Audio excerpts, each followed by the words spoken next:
वैद्यही कुठंही दिसत नाही. झाडाच्या ओल्या बुंद्यावरून वाटतं वैद्यहीनं त्यांना नुसतंच पाणी घातलंय. ती इथं जवळपास असली पाहिजे. या लताशी कविती रीत अशी वरी वनिता, या लताशी कविती रीत अशी वरी वनिता, या लताशी कविती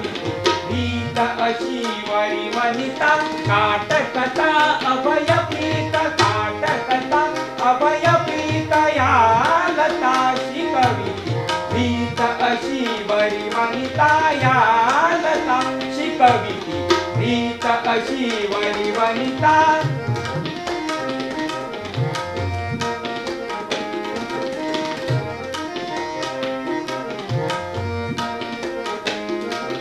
करी दरितानुपुर भार करी दरितानुपुर भार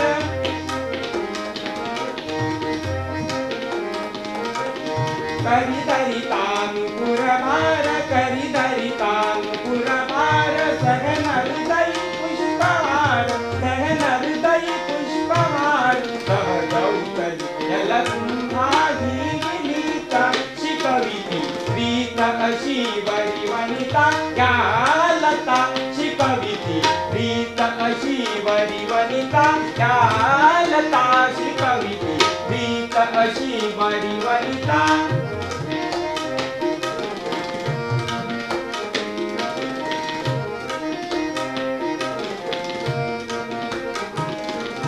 करी दरितानुपुर भार करी दरितानुपुर भार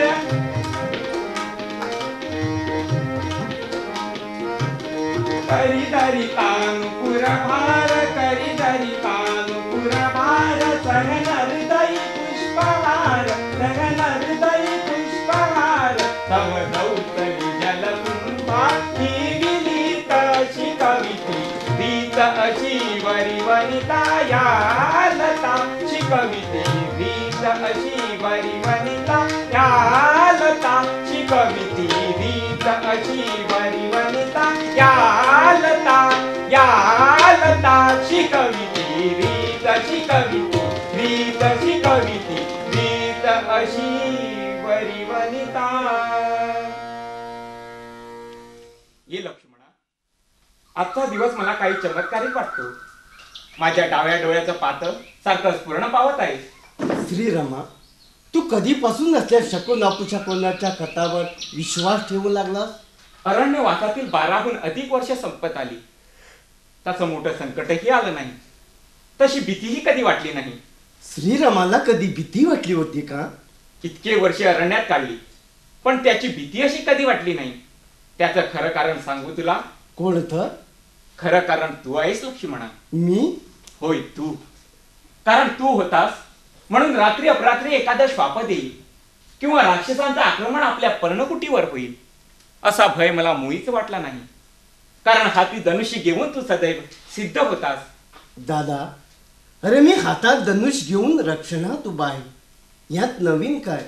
अरे मी माझं जीवनच तुला अर्पण केलेलं आहे. लक्ष्मणा, तू माझा धाकटा भाऊ असलास तरी तू फार मोठा आहे. तुझं हे उदात्त मन आकाशाला भिडलेलं आहे. नाथ, नाथ, लवकर या. तू पहा, तू पहा, बघा कसं चालतोय. पाहिलत ना त्याची अंगक्रांती? पहा ना नाथ, त्याच्या शृंगारावरची रत्न पहा. मोह फुलासारखं सुवर्ण आहे त्याच्यावर अंगावर. ते पुच्छ सुद्धा बघा, इंद्रधनुष्याचे रंग आहेत त्या. काल सुद्धा हा येऊन गेला आपल्या दारी. बघा ना, तू बघा कसा चालतोय. असा कांचन मृग कधीच पाहिला नव्हता. नाथ, आणा ना त्याला माझ्यासाठी. जा ना, थांबा, मी तुमचा भाता घेऊन येते. लक्ष्मणा, आपण आतापर्यंत इतके कांचनमृग पाहिले, पण असा कुठेही पाहिला नव्हता. खरंच अगदी वेगळा दिसतो नाही? दादा, मला वाटत नाही तो कांचनमृग आहे म्हणून. हे भलतंच काहीतरी दिसतंय. असा कांचनमृग आपण कधीही पाहिला नाही. मग आजच तो दिसण्याचं कारण काय बरं? अरे लक्ष्मणा, मृग, व्याघ्र, सिंह, पक्षी यांच्या येण्या जाण्याची कारण काय सांगता येतात? त्यांची स्वैर क्रीडा त्यांच्या मनाप्रमाणे चालूच असते. क्रीडेतील आनंद घेणं एवढंच त्यांना ठाऊक. तो मृग मला जिवंत आणून द्या. तुम्हाला ते मुळीच अशक्य नाही.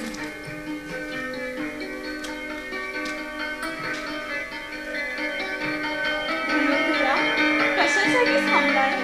जा नादात लवकर घेऊन या ना त्याला माझ्यासाठी. तो बघा, तो बघा, आता टेकडीवर सुद्धा चढायला लागला. जा नादात लवकर.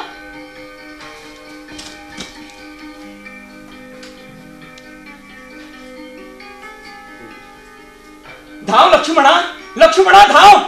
अगं बाई भाऊजी, काय झालं हो नाताना? काही अपाय तर झालं नाही ना? भाऊजी तुम्ही जा लवकर, बघा त्यांना काय झालंय ते. वहिनी, तुम्ही मुळीच चिंता करू नका.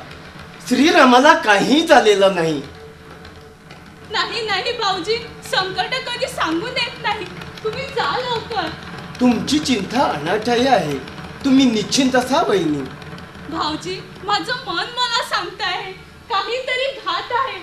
जा लवकर, वाचवा नाताना.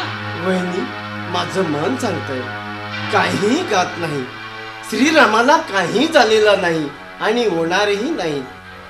आपल्या ज्येष्ठ बंधूंना संकटात लोटून तुम्हाला इथे राहता तरी कसं? भाऊजी लवकर जा दादाच्या मदतीला, माझी शपथ आहे तुम्हाला. शपथ? ही शपथ मी मोडू शकत नाही.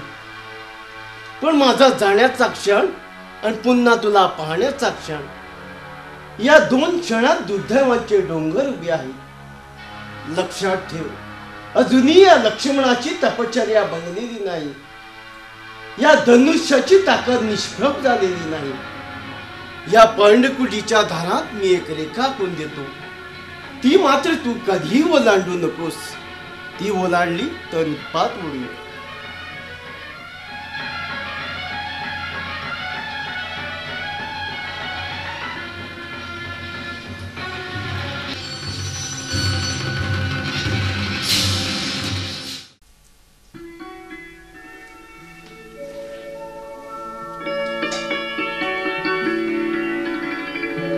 प्रतिहारी, प्रभू रामचंद्राच्या समाचारासाठी जनस्थानाला गेलेले सुमंत्र परत आल्याचं कळलं.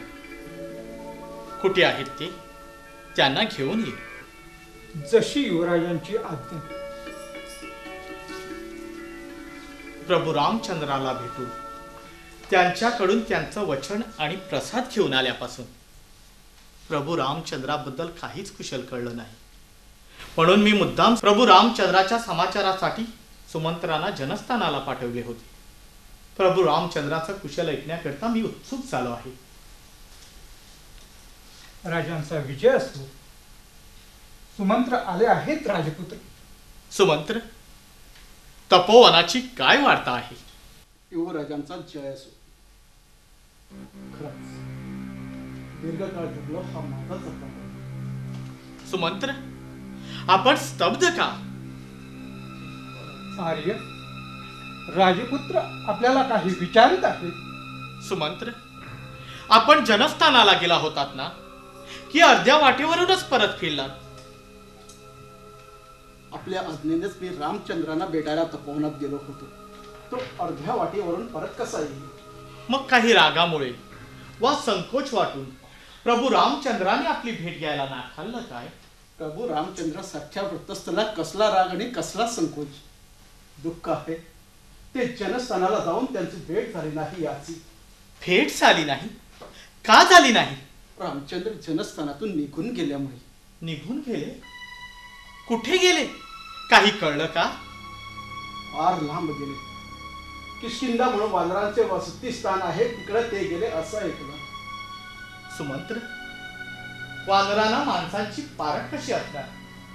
प्रभू रामचंद्राची त्यांना योग्यता कशी करणार? राम, सीता, लक्ष्मण वानर वस्तीवर वास्तव्य नक्कीच कष्टमय असणार. युवराज, वानरांना सुद्धा कृतज्ञता बुद्धी असते. उपकाराची ती आठवण ठेवतात. म्हणजे काय? संदर्भ कळला नाही. सुग्रीव नावाच्या वानराच्या राज्याचे सिंहासन त्याचा भाऊ वाली ह्याने बळकावले होते. सुग्रीवाची बायको ही वालीने पळवली होती. म्हणून समदुःखी रामचंद्राने वालीचा वध करून सुग्रीवाची या संकटातून सुटका केली. पण सुमंत्र, रामचंद्र समदुःखी कसे? दोघांचाही राज्याधिकार हिरावून घेण्यात आला म्हणून समदुःखी. सुमंत्र, असे संदिग्ध काय बोलता? तुम्ही माझ्यापासून काहीतरी लपवीत आहात. खरं काय ते सांगा सुमंत्र. तुम्हाला स्वर्गस्थ महाराजाच्या चरणाची शपथ आहे. खरं काय ते सांगा. आता मात्र नाईलाज आहे. युवराज, ऐका. तपोवनातील ऋषी मुनींना रामचंद्राने राक्षसापासून संरक्षण दिले. त्यांना त्रास देणाऱ्या काही राक्षसांचा रामचंद्राने व लक्ष्मणाने मिळून वध केला. म्हणून राक्षसांचा राजा रावण याने सूड बुद्धीने कपट करून वैद्यला आश्रमात पळवून नेले. शांत राहा महाराज, शांत राहा. शांत राहू? कसा शांत राहू? पितृवियोग, आप्तवियोग आणि आता पत्नीवियोगाचं दारुण दुःख.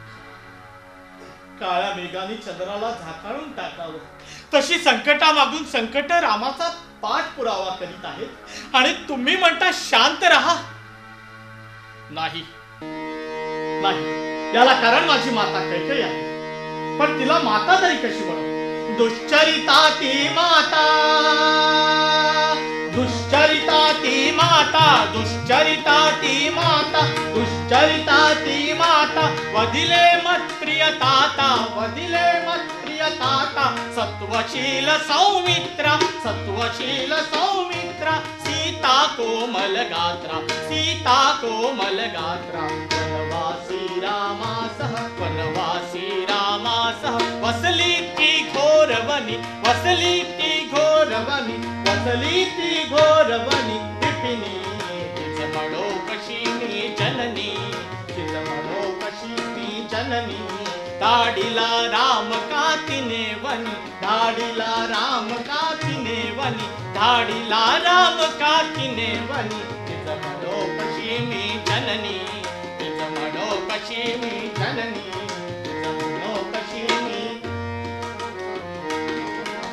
दुश्चरिता ती माता, दुश्चरिता ती माता. वदिले मत्प्रिय ताता, वदिले मत्प्रिय ताता. सत्वशील सौमित्रा, सत्वशील सौमित्रा. सीता कोमल गात्रा, सीता कोमल गात्रा. वनवासी रामासा, वनवासी रामासा. वसली ती घोरवनी, वसली ती घोरवनी, वसली ती घोरवनी. विपिनी तिच म्हणो कशी मी जननी, तिच म्हणो कशी मी जननी. धाडिला राम का तिने वनी, धाडिला राम का तिने वनी, धाडिला राम का तिने वनी. तिच म्हणो कशी मी जननी, तिच म्हणो कशी मी जननी, तिच म्हणो कशी मी. दुश्चरिता ती माता, दुश्चरिता ती माता. दुश्चरिता, दुश्चरिता, दुश्चरिता ती माता. सुमंत्र, माझ्या बरोबर चला. चलावे युवराजन, पण कुठं जायचं? कैकेयीच्या महाली.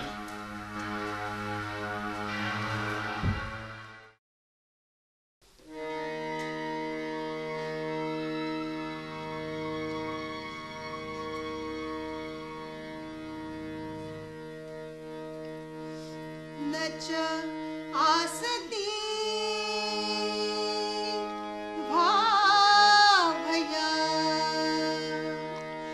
नच आसती भावया. राजमाता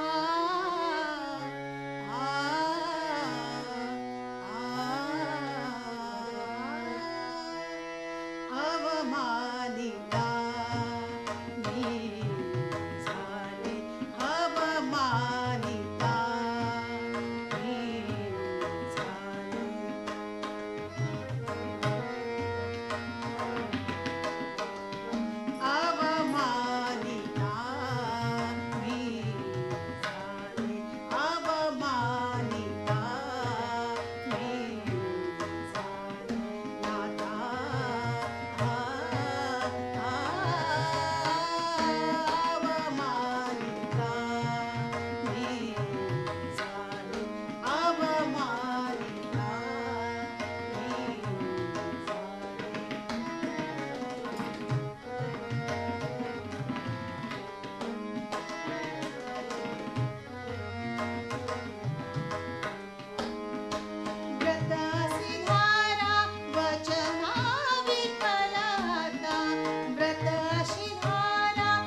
युवराज माझ्या भेटीला आला आहे.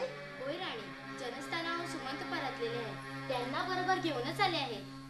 औदालिके, तू जा आणि युवराज व सुमंत्रांना पाठवून दे बघू. जशी आज्ञा.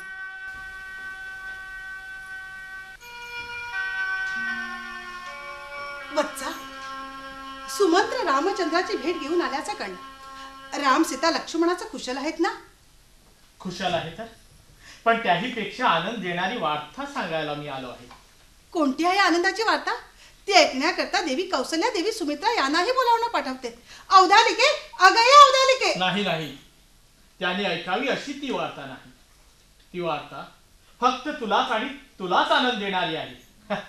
महान आनंद. याच्या छद्मी असण्यावरून शंका येते. काहीतरी विचित्र घडलं आहे. ठीक आहे वत्सा, सांग. ऐकावं देवी, तुमच्या इच्छेला मान देऊन ज्याने आपला राज्याधिकार सोडला, तुमच्या आग्रहावरून जो वनवासास गेला, त्या रामचंद्राची प्रिय पत्नी सीता तपोवनातून पळून नेण्यात आली. देवी, तुमचे मनोरथ पूर्ण झाले ना? कैकेयी राज्ञींचा विजय असो. कैकेयी राज्ञींचा विजय असो.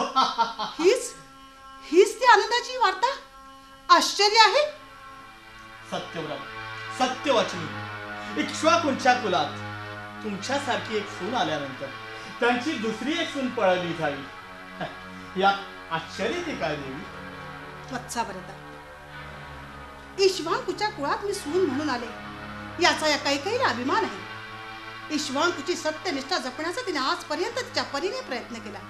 पती, पुत्र, आप्त, इष्ट या साऱ्यांचा रोष पत्करून दुष्कीर्ती घेऊन तिने तिचं कर्तव्य पार पाडलं आहे. कुलगुरू वशिष्ठ, कुलोपाध्याय वामदेव आणि वयोवृद्ध आप्त सुमंत्र याला साक्ष आहेत.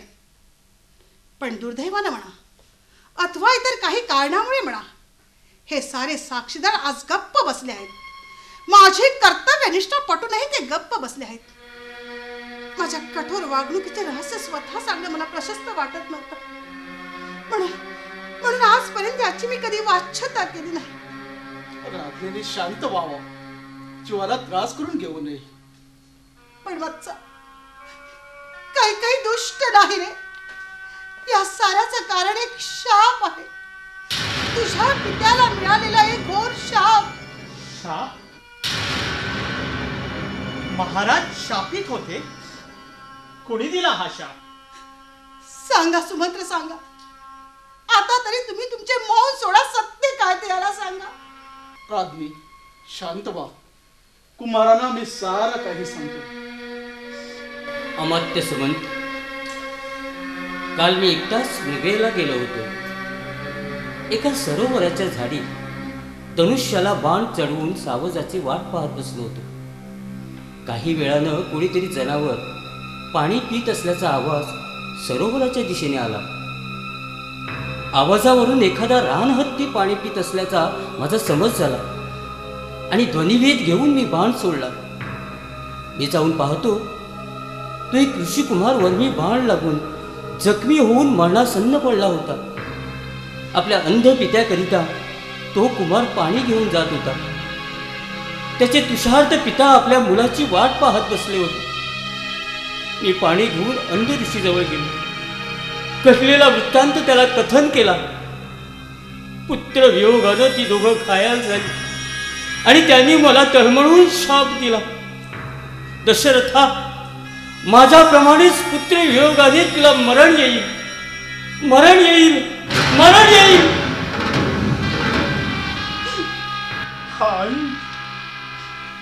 हान, किती दारुण घटना. पण वत्सा, महाराजांना पुत्र वियोगाचं दुःख असं अटळ होतं. कमीत कमी त्रास होऊन शापाचा भोग महाराजांनी भोगावा म्हणून वाईटपणा पत्करून मी रामाला वनवासात पाठवण्याचा हट्ट धरला. राज्य लोभामुळे नव्हे. पुत्र वियोगाचं दुःख अठरा होता, तर रामायोगी मला वनवासात का पाठवले नाहीस? तू आजपासून आपल्या आजोळीच होतास. तुझा वियोग महाराजांना अंगवळणी पडल्यासारखा होता. तुला वनवासात पाठवणे हे डोंगर ठरलं असतं. मग 14 वर्षे वनवास का? एक पक्ष म्हणजे 14 दिवस वनवास हीच मूळ योजना होती. पण वत्सा, 14 दिवस राम वनवासाला जाणार या कल्पनेने मीही गोंधळले होते. माझ्या बोलण्यात फरक पडला तो वासर आणि वत्स या शब्दाच्या गोंधळामुळे. 14 वासर या शब्दाच्या ऐवजी 14 वत्सरे असे मी चुकून बोलून गेले रे, असे मी चुकून बोलून गेले.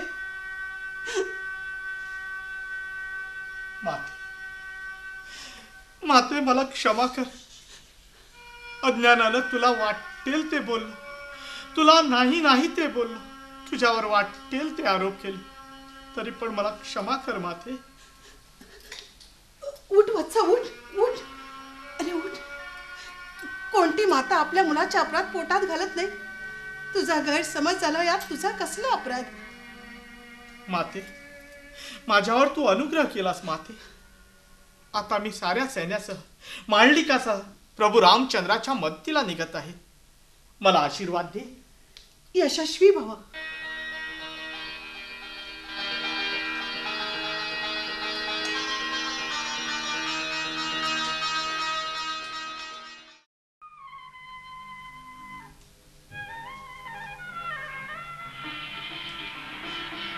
श्रीराम वनवासाला जाऊन आज 14 वर्षे पूर्ण. आज माझा राम मला कडकडून भेटणार. महाराज चला, त्वरा करा. प्रभू रामचंद्र, सीतामाई आणि लक्ष्मण वनवासातून परत आले आहेत. चला प्रतिहारी चला.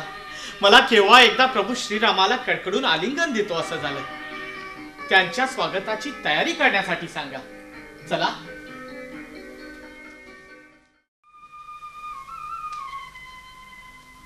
मातोश्री, हा राम तुला अभिवादन करीत आहे.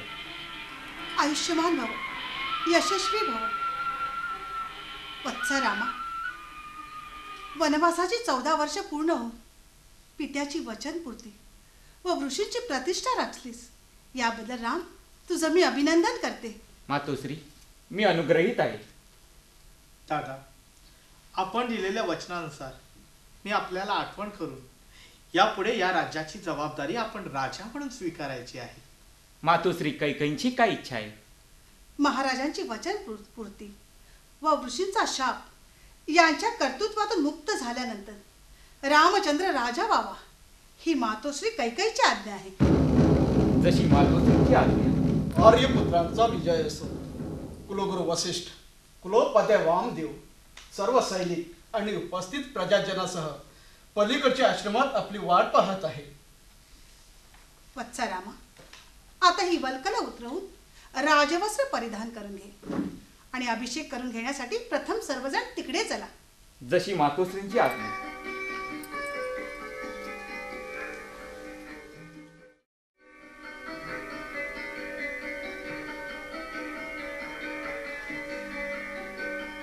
कुलगुरू पुरोहित, कंचकी, पौरजन आणि तपस्वी जन हो, माझ्या पुत्राचा, माझ्या रामचंद्राचा विजय घोष ऐकून मी धन्य झाले.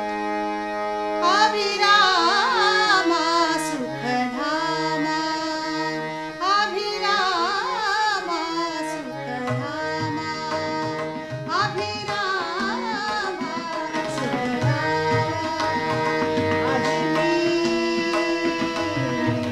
धन्य धन्य झाले. आज मी धन्य धन्य झाले.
पाहुनी आनंद घना लोचन झाले अभिराम अभिराम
मातोश्री, हा अभिषिक्त राम तुला अभिवादन करीत आहे.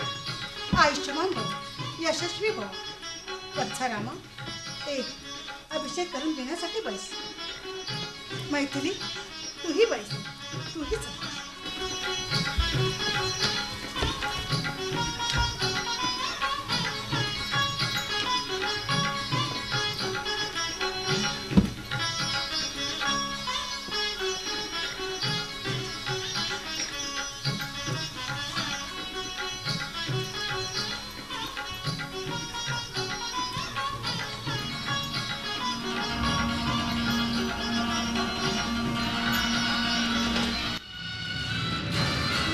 प्रभू रामचंद्रांचा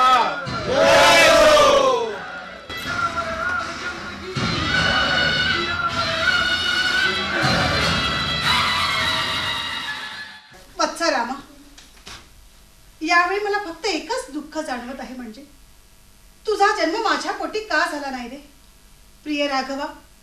माझ्यासाठी तुला भोगावा लागलेला वनवास सुद्धा तुझी कीर्ती वाढवेल. तुम्हा सर्वांना माझे प्रेमळ प्रेमळ आशीर्वाद.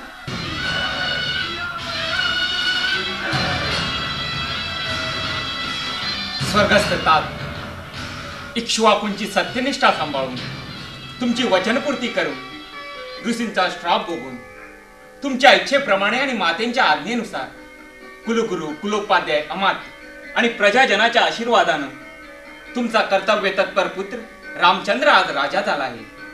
राजा रामचंद्र तुम्हाला आणि सर्व इक्ष्वाकू पूर्वजांना अभिवादन करीत आहे.